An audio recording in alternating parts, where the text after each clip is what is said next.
Streaming live at WFLAFM.com. This is The Morning Show with Preston Scott and Eric Eggers on Tallahassee's 100.7 FM. WFLA.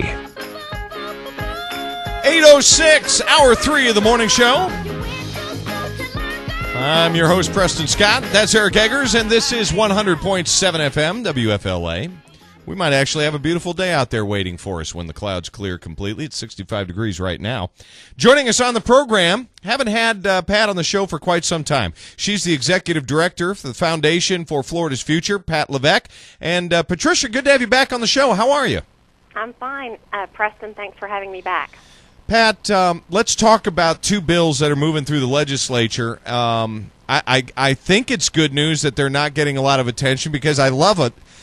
When something good is going on and maybe doesn't get scuttled for whatever the reason that unwarranted attention brings. Talk first about the 21st Century Diploma Initiative. Sure.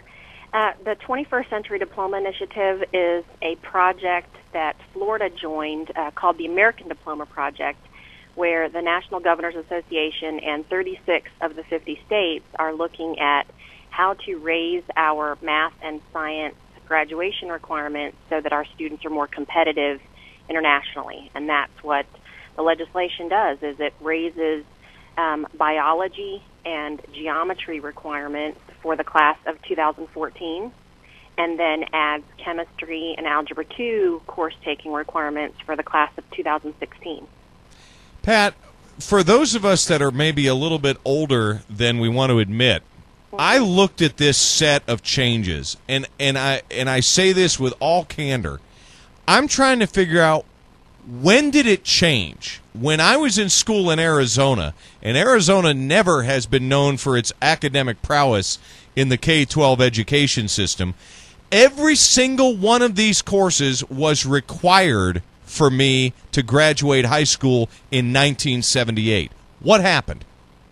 Well, I think there were trends nationally to change the curriculum back in the 80s, and so Florida made changes to kind of follow the trend of what was going on nationally, and then the trend shifted back to more accountability. So in 1997, that was the first year that we added back in Algebra 1. So, literally 12 years ago, we just required Algebra 1 for our students to graduate from high school. This bill just takes the next steps to say biology and geometry are critical thinking skills courses. They have been identified by the group called Achieve as necessary for kids going to college and for students going into the workforce, that they need to take these types of courses to be successful. And so literally we're talking about the class of 2014 and the class of 2016 as having these higher math and science requirements for graduation. And maybe it's not a coincidence that the 21st Century Initiative is introduced at the same time as your quality teaching initiative, because I would think just saying that we're going to have these standards in place doesn't necessarily mean that we'll have the quality of teachers that are necessary to ensure that the students learn the skills. Right, Eric, I think you make a great point. And even I have to give kudos when it's appropriate to President Obama.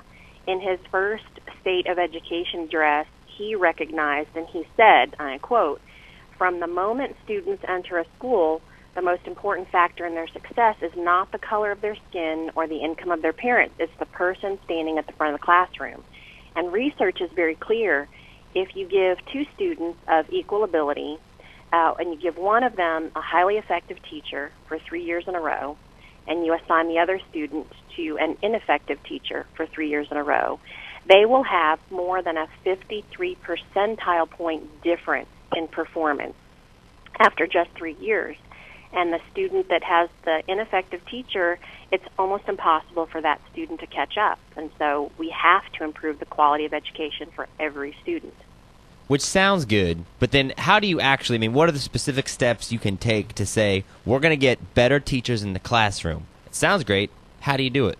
Right. Well, that's a great question. There is a group, again, because I'm not an educator, I look to educators to make recommendations, and the National Center for Teacher Quality has identified several policies, from certification policies to pay policies to collective bargaining and contracting recommendations. And so The legislation that is in front of the Senate this session will be looking at all of those things. We look to recruit more highly qualified individuals into the classroom.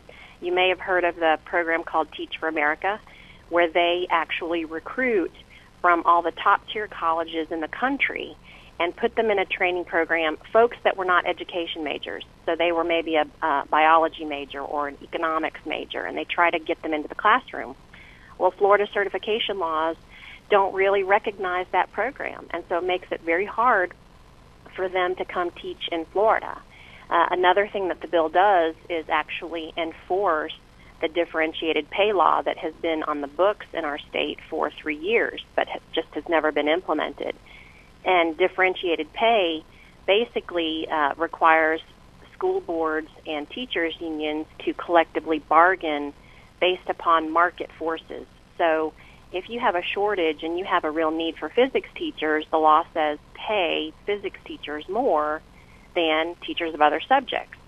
If you really need to recruit your better teachers or your higher performing teachers into your low-income schools, then pay them more to teach in those low-income schools. It's just common sense, but many districts are not following the law, so the bill adds teeth to that policy. And then probably the most controversial piece of the legislation deals with contracting and tenure. And the National Center for Teacher Quality gave Florida a C- because the period of time for a teacher on probation before he or she receives tenure is so short. It's 3 years. And after 3 years of teaching, you automatically get tenure. And in Florida, tenure is basically for life. So the bill does two things. It extends that probationary period by only 2 years, from 3 to 5 years. And then prospectively, it makes tenure a multi-year contract. So teachers are continually evaluated, or they will be, every 5 years to ensure that they should remain teaching in the classroom, or maybe get them professional development help if they are struggling with their students. Joining us on the program is Pat Levesque. She's Executive Director of Foundation for Florida's Future. We're talking about a couple of different bills. We're talking about education in general. Pat, when you talk about teachers that may have protection in the form of what is in essence tenure that shouldn't, it inevitably spins into a discussion that we have with administrators, principals, and we get email on this all the time. And it is, just what do you do with bad teachers? As you well know, the crunch on the budget side has forced some school districts to trim down, and the way that they do it is they take people in the staff level that are in the administrative staff on the county, and they push them back into the classroom. Well, immediately you're dealing with people that wanted to get out of the classroom to begin with, or maybe never had skills, but to keep a job, they put them right back in the classroom, and now you're stuck with a bad teacher.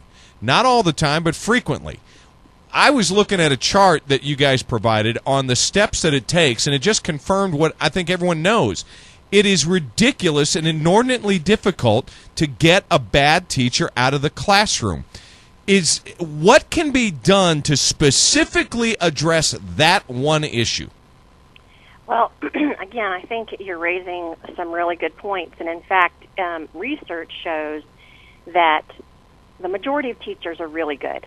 Let me just start with that. Absolutely. Teachers are fantastic, but surveys show that 3 to 5% possibly should not be teaching. Maybe they should apply their skills into other professions where they would really, really have a great impact and more effective than they would be in the classroom.